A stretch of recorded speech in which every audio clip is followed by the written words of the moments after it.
ანუ დემოკრატია რეალურად თავაზობს, რომ შენ სისტემა აწყო ისე, რომ ადამიანი კარგი იქნება თუ ცუდი იქნება, მას ნაკლებად შეეძლოს რაღაცების გაფუჭება, ხო, ძალიან ტრივიალურად თუ ვიტყვით. ანუ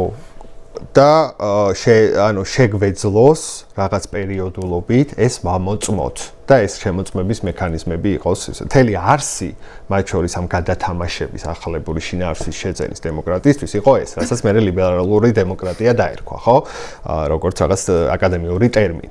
ლიბერალურმა დემოკრატიამ შეერაკითხა, რომ არის ერთი, რომ ძალაუფლება ყოველთვის უნდა მოთოკო და მოათვინიერო. იმიტომ რომ ძალაუფლება თავისთავად უკვე გადამეტებული არის საფრთხე.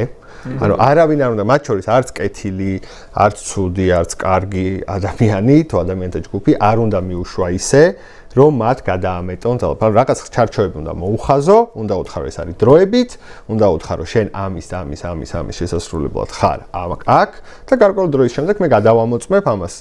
აკეთებ თუ არ აკეთებ, თუ აკეთებ, ხელახლა დაგიდასტურებ ამას თუ არა გაგიშვებ სახში, ხო?